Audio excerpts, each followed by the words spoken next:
نبی علیہ السلام کے پاس 3 آدمی آئے بنو عزرا قبیلے کے. نبی علیہ السلام کے پاس کوئی مہمان خانہ نہیں تھا جہاں آپ ان کو ٹھہرا سکے. تو نبی علیہ السلام نے فرمایا بھئی آپ میں سے کون ہے جو ان تینوں کو لے جائے اور ان کی مہمان نوازی کرے؟ حضرت طلحہ رضی اللہ تعالیٰ عنہ فرماتے ہیں اللہ کے رسول میں ان کو لے جاتا ہوں.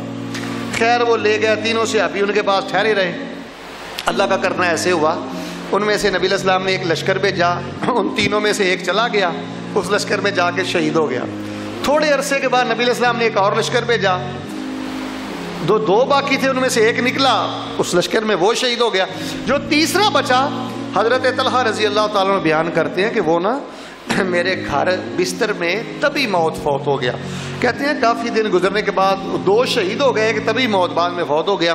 تو کافی دن گزرنے کے بعد میں نے خواب میں کیا دیکھا کہ جو بندہ میرے گھر بستر پہ تبھی موت فوت ہوا ہے نا, وہ سب سے آگے ہے, اس کا درجہ جنت میں سب سے اونچا ہے, اور جو بعد میں ہے وہ اس کے بعد ہے, اس کے پیچھے ہے, اور جو سب سے پہلے ہے وہ سب سے بعد میں ہے. میرے ذہن میں ترتیب اور تھی, میں نے تو یہ سوچا تھا کہ جو سب سے پہلے میدان جہاد میں سبقت لے کے شہید ہو گیا اس کا درجہ سب سے اونچا ہونا چاہیے. کہتے ہیں کہ میں حضرت محمد الرسول اللہ صلی اللہ علیہ وآلہ وسلم کی خدمت میں حاضر ہوا, اور میں نے کہا اللہ کے رسول میرے ذہن میں نا ایک الجھن ہے, سوال ہے, فرمایا بیان کرو.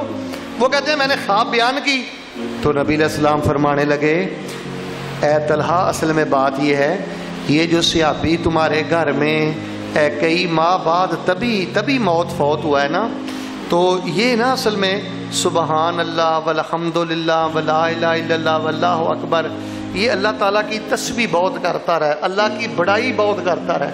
اور نبی علیہ السلام نے فرمایا اللہ کے ہاں اس کے پورے بندوں میں سے سب سے زیادہ افضل انسان وہ ہے جو کثرت کے ساتھ سبحان اللہ والحمد للہ ولا الہ الا اللہ واللہ اکبر پڑھتا ہے. جب سب سے زیادہ اللہ کے ہاں افضل انسان وہ ہے تو جنت میں پھر ایسے بندے کا درجہ بھی سب سے افضل ہے.